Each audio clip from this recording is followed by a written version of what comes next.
하나님이 드러나는 사람은요, 그만큼 내가 내려놔줘야 되거든요. 내 에고가 내려놔줘야 돼요. 아니, 어쩌면 다른 사람들과 똑같은 일들이 일어나지만 성령 안에서 복음이 드러나는 사람에는요, 작은 것도 마음에 크게 부딪혀.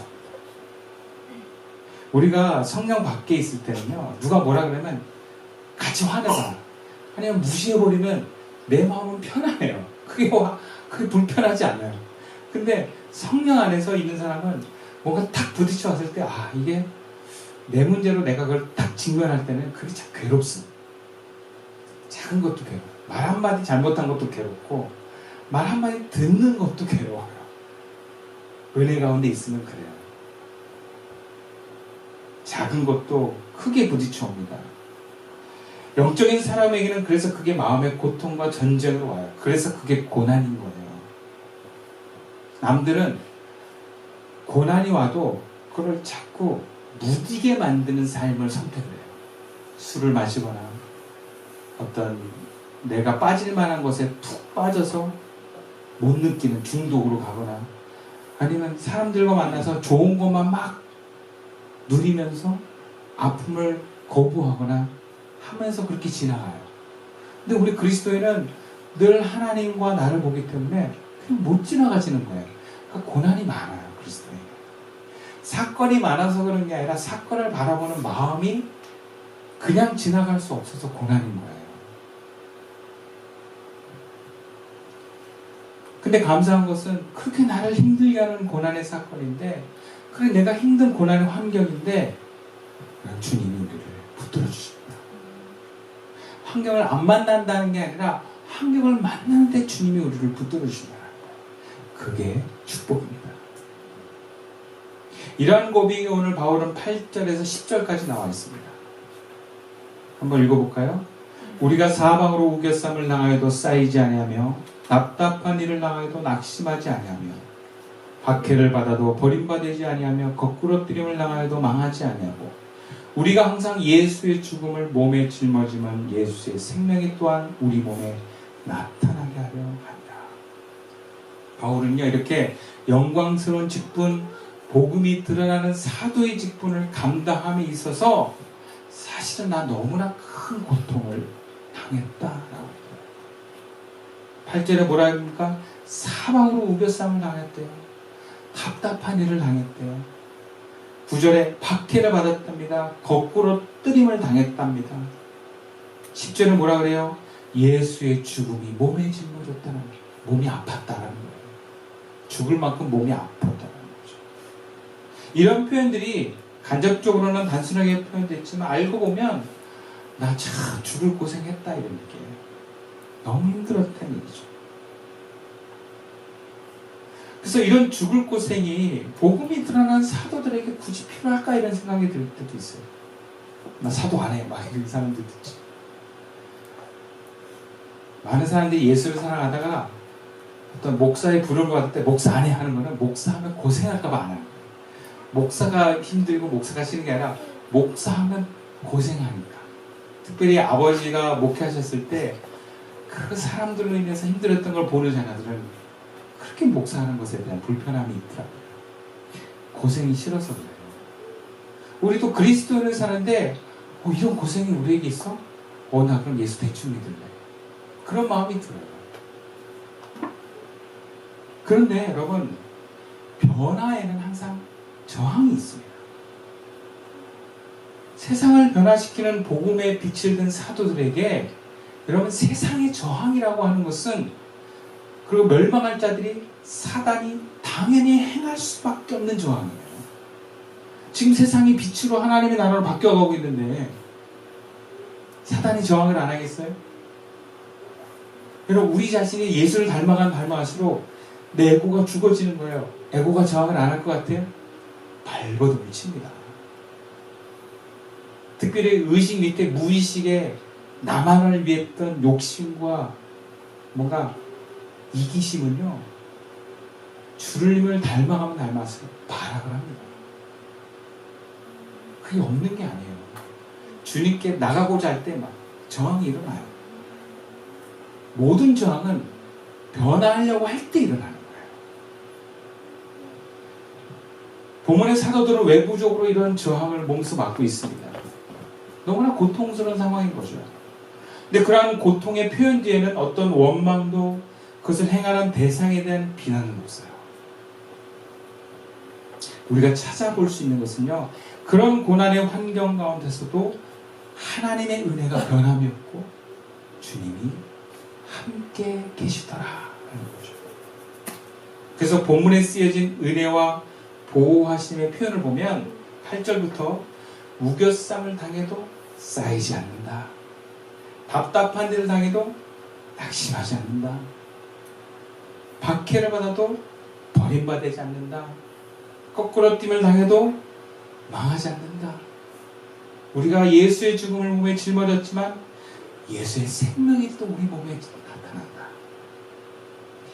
분명 상황이 바뀌고 해를 가하는 사람들이 망하거나 제거되는 외부 환경의 변화는 없습니다. 그런데 분명한 것은 그것을 감당하는 나를 주님이 지켜주고 계신다는 것입니다.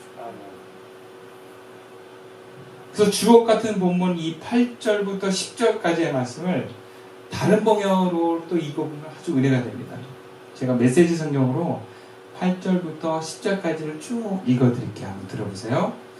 우리가 고난에 둘러싸여 난타를 당했지만 사기를 잃지 않았습니다. 우리가 어찌할 바를 몰라도 우리가 알기로 하나님은 어찌해야 하는지 알고 계십니다. 우리가 영적으로 위협을 받았지만 하나님은 우리 곁을 떠나지 않으셨습니다. 우리가 넘어뜨림을 당했지만 꺾이지 않았습니다.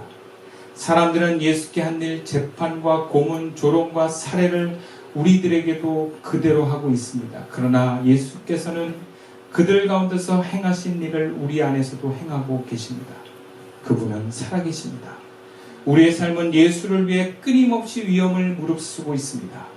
그것은 예수의 생명이 우리 안에서 보다 분명하게 드러나게 하라는 것입니다. 그리고 우리가 고난받는 이유가 뭐라고요?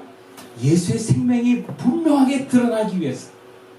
그 다음 고난은 예수의 생명을 방해하는 욕심과 이기심이 포기되어지는 기회이고 사건인 줄 믿습니다. 그것을 통해서 주님의 생명이 우리 안에서 회복됩니다. 바울을 포함해서 사도들은 예수와 동행함으로 고생이 없었다거나 사람들로부터 칭찬만 받았다라고 기록하지 않습니다. 그들은 어쩌면 보통 사람들보다 더 많은 고난과 피난을 받아왔다는 것을 기록하고 있어요. 근데 그런 고난 속에서 예수님이 함께 계시고 붙들어 주셨다는 고백이에요. 저도 그런 생각이 한편으로 막 들었어요. 왜 개척을 해가지고 사서 고생을 하나? 나뿐만 아니라 왜 가족은 또 이렇게 사서 고생을 시키나? 근데 여러분, 고생은 사서 해도 될 만큼 가치가 있는 거예요. 왜? 주님이 우리와 함께 계시기 때문입니다. 저는 제가 되게 괜찮은 목사인 줄 알았어요. 개척하기 전까지.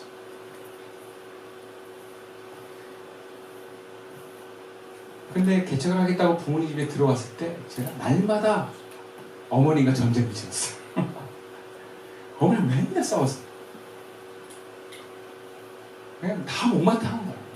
애들한테 하는 것도 못마땅하고 아내한테 하는 것도 못마땅하고 나한테는 잔소리 한마디도 너무 듣기 싫은 거예요. 그리고 저는 되게 예민한데 또 그렇게 일찍 일어나가지고 또 그렇게 설거지를 하는지 따깍따깍따깍 막 그렇게 다 싫고 묻히는 거예요. 맨날 싸웠어요. 그리고 저는 제가 되게 믿음이 좋은 줄 알았어요. 물질이 없어지니까요. 제가 울더라고요. 너무 힘들어가지고. 너무 두려워서. 형편없더라고요. 제가. 사람들이 떠나가니까 너무 허망하더라고요. 야, 내가 주님만 의지한다고 했는데 사람 의지하고 있구나. 그러니까 제 연약함이 적나라하게 드러나는 순간들을 경험한 거예요. 그전에 몰랐어요. 사람들이 목사님 최고예요. 목사님 할 때 몰랐어요. 개척 현장에 나를 탁 던져보고 고난을 직면하니까 날것의 내 모습이 경험되는 거예요. 그러니까 뭐가 나오냐? 하나님 날 긍휼히 여겨주사. 하나님 나는 연약합니다. 하나님 나 질그릇입니다. 나 깨지기 일보 직전입니다. 그런 나를 보게 되더라고요.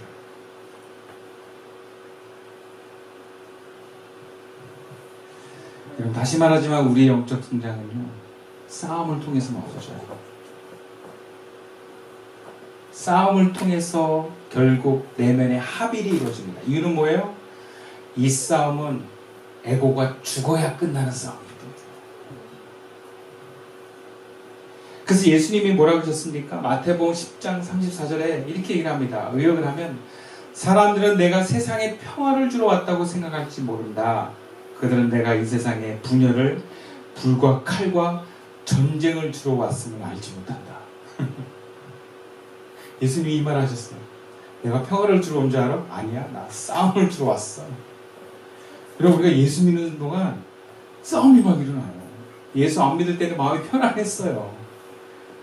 왜? 에고를 잘 보호하고 다 남들 문제고 나는 하나도 잘못이 없어. 편안합니다, 여러분. 예수 믿는 순간 안에서 전쟁이 일어나는 거예요. 예수님이 내 에고와 전쟁을 하는 거예요.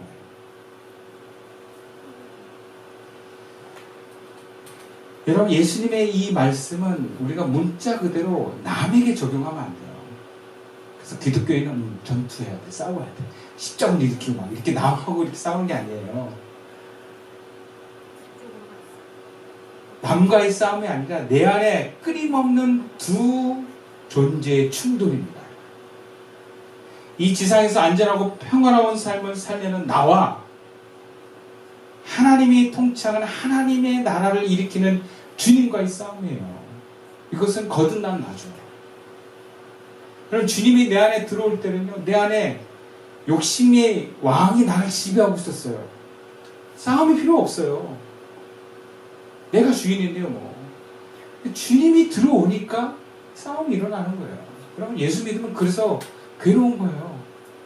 주님이 자꾸 아니야 라고 얘기해요.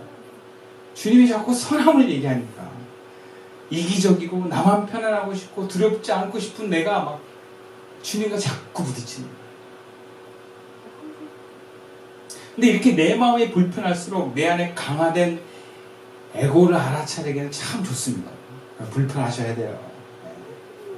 편하려고 예수 믿으면 안 돼요. 교회 와서 승진도 나야 돼요. 괜찮아요. 교회에서 무슨 화 하나도 안 나는 척 하지 마세요. 교회에서도 사람들끼리 부딪히면 막 승진도 나고 목사님 말 한마디에 막 열도 받고 그럴 거예요. 우리 교인 중에 굉장히 솔직한 교인이 있었거든요. 과거에. 그 친구는요, 설교 듣다가 나가요. 굉장히 솔직한 애들이에요. 막 너무 부딪히니까 막 그냥 나가버려요. 그리고 안 돌아와. 굉장히 솔직하다 그랬어요. 아니 척 하고 앉아있는 사람들이 진짜 많아요, 사실. 속에서는 아니야, 저거 틀려. 아니야. 목사님 잘못 생각했어. 나보고 그러는 거예요. 목사님 설교 잘못하고 있어. 그러면 그 사람은 자꾸 교회 나갈 구실만 찾아요. 또 그런 일들이 일어나고요. 여러분, 우리가 성장하기를 포기한다면 저를 포함해서 여기 계신 모든 분들이 그냥 위로와 평화를 찾아서 떠나게 됩니다. 근데 우리가 성장하고자 한다면, 내 안에 복음이 드러나는 삶을 살고자 한다면 여러분, 고난을 직면하십시다. 근데 우리 모두가 고난을 싫어하지만 우리가 용기 있게 이 고난을 직면할 수 있는 이유는 예수님이 우리와 함께 계시기 때문입니다.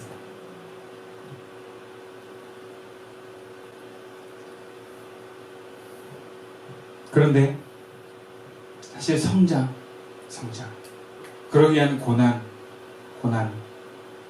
힘들 때가 있어요. 제 아내도 그런 얘기 하더라고요. 맨날 나보고 성장하는데 성장에 한이 맺혔어? 뭐 이렇게 얘기를 하더라고요. 왜 자꾸 나보고 성장 변화. 또 지난 교인 중에 우리 교회를 나가는 교인이 저한테 그런 얘기를 했어요. 목사님 너무 힘들어요. 그만 좀 성장하라고 하세요. 좀 쉬었다 가면 안 돼요? 그래요. 뭐 오죽하면 이런 얘기를 했을까. 물론 그렇게 계속 쉬다가 자기 지친 마음을 위로해 줄 사람을 찾아 떠났지만 그렇게 계속 힘든 상황을 맞이하는 그런 분들을 우리가 또 너무 비난하면 안 돼요. 그럴 수 있어요. 힘들 수 있어요. 지칠 수 있어요. 그죠? 목사님의 말이 알겠어요. 그만 좀 하세요. 그런 말이 나올 때가 있어요. 예를 들어서 이렇게 코로나가 오래 지속되면 하나님의 은혜 가운데 허락된 거지만 우리 지치잖아요. 그죠? 목사님들 많이 지쳤어요. 목사님들 만나보면 거의 막 제정신이 아니에요. 예배를 제대로 못 드리니까. 방송으로만 드리면 목사님들이 은혜를 못 받아요. 성도를 통해서 은혜를 받아야 되거든요. 목사님들이 다 막 다운돼 있어요. 지쳐요. 굉장히 힘든다는 말이에요. 장사하는 사람들도 얼마나 지쳐야 되는지 몰라요. 만나보면 다 힘들어요. 예술가들도 너무 힘들어요. 누구나 지칩니다. 알면서도 지칠 때가 있어. 모두 다 잘 될 거야 라는 걸 아는데 고난이 우리를 성장해야 되는 것을 우리가 알고 믿는데 너무 힘들어요. 네. 힘들다고 하는 게 잘못은 아니에요. 이런 우리들은 어떻게 해야 될까요? 이렇게 계속 오래도록 고난이 지속되면 누구나 지칩니다. 그런 사람 우리가 비난해서는 안 돼요. 오늘 본문의 바울은 자신의 고난을 나열하며 14절에 이렇게 기록합니다. 함께 읽어볼까요? 시작. 주 예수를 달리 살리시니가 예수와 함께 우리도 다시 살리사 너희와 함께 그 앞에 서게 하실 줄을 아노라. 바울은요 자신의 고난을 막 얘기하면서 이렇게 얘기합니다. 고린도 교회도 함께 주님 앞에 서게 될 것이다. 고난은 자기가 받았는데 하나님 앞에 영광은 고린도 교회가 함께 받는데요. 아니 어떻게 이게 가능하죠? 바울은 혼자만 죽을 고생을 하고 혼자만 성장하고 의롭게 되는 것이 아니라는 거예요. 지금 고린도 교회들도 경험하게 될 고난과 내 고난에 그들이 기도로 동참해주고 나의 사역을 함께 응원해주기 때문에 내가 성장하는 만큼 고린도 교인들도 성장하고 내가 하나님 앞에 서게 되는 영광의 자리에 고린도 교인도 함께 서게 된다는 것입니다. 바울은 혼자가 아니라는 거예요. 고난을 직접 겪는 동료들도 있지만 고린도 교인들이 함께 기도함으로 동참함으로 너희들과 나는 연결되어 있다는 거예요. 그래서 함께 변화되어 가고 있는 것입니다. 바울이 고린도 교인들에게 자신의 고난 얘기를 그냥 하는 게 아니에요. 야, 나 진짜 고생했어. 너희들 알아? 내가 얼마나 고생했지? 이런 얘기하고자 하는 게 아니라 그 고난을 고린도 교인들이 함께 듣고 함께 아파하고 바울을 위해서 기도하면서 함께 경험하고 있는 거예요. 푸념이 아니라 기도로 격려해주고 도와달라는 겁니다. 함께 해달라는 거예요. 예수님께서 십자가의 길을 앞두고 겟세마네 동산에 올라가 기도할 때 세 명의 제자들 데려가요. 그래서 너희들 기도하고 있으라. 근데 그들이 기도를 안 하고 자버려요. 근데 예수님이 그 자버리는 모습에 대해서 어떤 느낌이냐면 나와 함께 아파할 수 없는가? 이런 느낌인 거예요. 그러니까 제자들이 여기서 예수님의 고난과 순환을 기도하면요 예수님의 십자가를 제자들이 마음으로 같이 가는 거예요. 그러면 제자들의 유혹에 걸리지 않아요. 그 길을 같이 가는 거예요. 근데 제자들은 기도하지 않습니다. 즉 예수님의 고난에 동참하기를 거부합니다. 그래서 그렇게 결국 도망간 거예요. 근데 예수님의 의도는 뭐냐? 너희들이 나를 위해서 기도해서 내 길을 함께 가자라고 하는 제안이었어요. 그러니까 그 제자들을 위해서 부탁한 거예요. 예수님이 제자들 기도 안 해줬다고 막 힘들고 그럴 뿐이 아니에요. 근데 기도하면 제자들이 예수님의 십자가의 죽음과 부활에 동참하게 되는 것입니다. 그 고난의 길을 같이 가는 거죠. 그게 얼마나 큰 영광이겠습니까?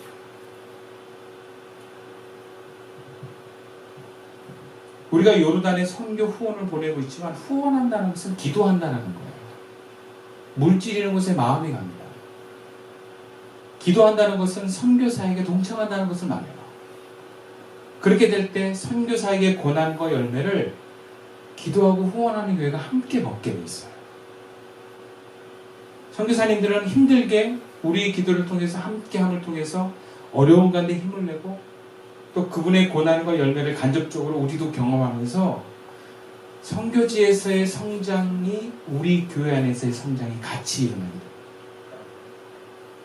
구체적으로 우리가 그래서 헌금하는 이유예요. 그래서 교회가 있는 이유입니다. 그래서 성도의 모임과 교제가 중요한 거예요. 신앙생활은 혼자 하는 게 아니에요. 바울처럼 솔직하게 자신의 고난을 나누고 함께 기도하고 은혜 가운데 있는 사람이 함께 모였을 때 여러분 우리는 힘을 얻습니다. 목사도요 성도들 때문에 힘을 얻어요. 저 혼자 이 개척을 이뤄나갈 수 있는 힘이 없어요. 근데 같이 예배드리고 같이 여러분들이 목사님 우리 코로나지만 술은 해요. 목사님 우리 코로나지만 예배 드려요. 이렇게 성도들이 힘을 낼 때 목사가 마음이 약해졌다가 아 그래 힘을 내야지. 그러니까 성도들이 힘을 내는 만큼 목사님이 힘을 내는 거예요. 또 목사가 힘을 내면 성도들도 힘을 내는 거예요. 우리는 함께 예수님이 묶어주신 공동체예요. 내가 그 사람의 경험을 똑같이 할 수는 없지만 내가 그 사람을 위해 기도해 줌으로 그 사람에게 그 생명의 힘을 불어넣어 줄 수 있는 거예요. 그것이 중보입니다. 우리는 그 모임에 자기를 솔직하게 드러낼 필요가 있어요. 그게 부끄러운 게 아니에요. 내가 이 어려움을 이겨나갈 때 나를 응원하고 기도해주는 그 사람도 복이 됩니다. 그러니까 내가 삶을 나누는 게 나만을 위한 게 아니에요. 그 사람의 얘기를 듣는 게 그것이 나에게도 은혜가 되고 나에게도 힘이 되고 근데 그 사람의 얘기를 들었을 때 내가 화가 나고 짜증이 나면 똑같은 그런 문제가 내 안에 있는 거예요. 그러면 간접적으로 그 사람이 해결되면서 나도 해결될 수 있는 도움을 얻게 됩니다. 그것이 교회입니다. 우리가 낙심되고 힘들 때 서로 위해서 기도해주고 마음을 함께 해줍시다. 그래서 주님이 같이 가라고 이 교회에 우리를 보내주셨습니다. 말씀을 마치겠습니다. 성경에 예수님을 대하는 사람은 크게 두 부류였어요. 예수님을 사랑했던 사람 아니면 예수님을 증오했던 사람입니다. 예수님을 사랑하는 사람은 예수님과 함께 고난도 받고 예수님과 함께 생명을 얻고 그 생명을 전합니다. 그리고 예수님을 사랑했던 사람들이 서로 함께함으로 서로 격려하고 도와줍니다. 주님은 그러라고 교회를 세우시고 교회로 저와 여러분을 보내셨습니다.